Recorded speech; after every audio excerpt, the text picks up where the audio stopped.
माँ, आप दयालु हैं, आप महान हैं। आपका महिमा तीनों लोक 14 भुवन में अपरंपार है। हे अंबिका भवानी माँ, आप हरेक दुखियों का दुख दूर करती हैं। ऐसा ही आपके शरण में एक गरीब बालक आपसे अपनी जिंदगी का गुहार लगा रहा है। हे माँ, इस बालक का सपना को साकार कीजिए और मनोरथ को पूर्ण कीजिए। जय माता दी।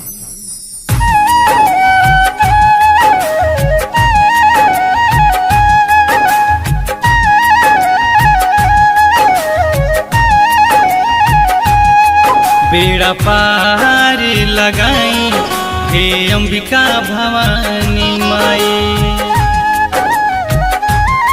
जिंदगी पार लगाई ए दिघवाड़ा वाली माई। आँख खोली माई हो, राउर शरण में पानी गिरल ली गोदिया उठाई। बेड़ा पार लगाई हे अंबिका भवानी माई।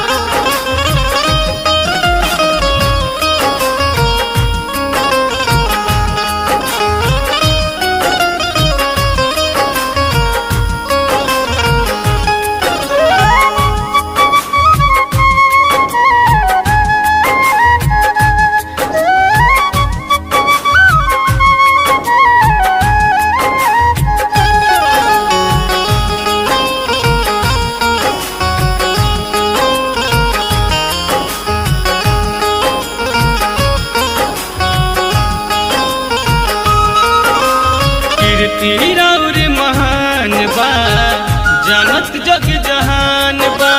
गंगा के किनारे राउर सुंदर आस्थान बा।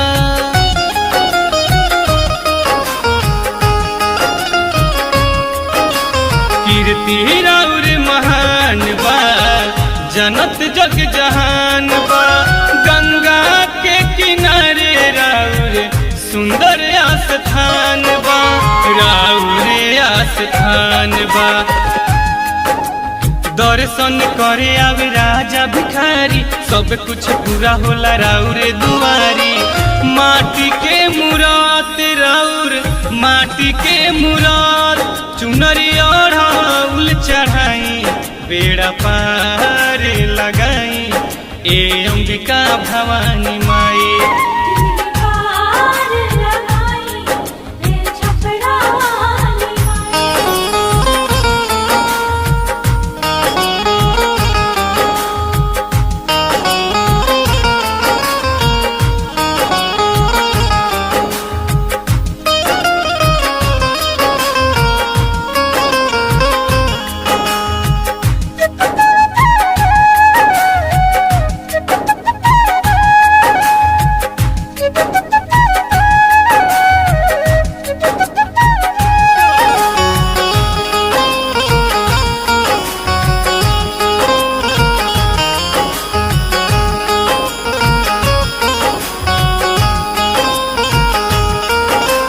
भजन राउर गाई रउआ के सुनाई।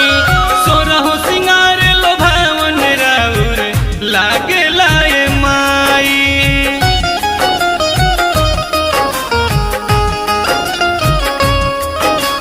भजन राउर गाई सबका के सुनाई। सोरहो सिंगार लोभावन राउर लागे लाए माई, लागे लाए माई। केहू न सहारा बका हम जाई, अचारा ओढ़ा दी दिघवारा वाली माई। महिमा महान राउर, महिमा महान, हवन आरती दिखाई। बेड़ा पार लगाई ए अंबिका भवानी माई।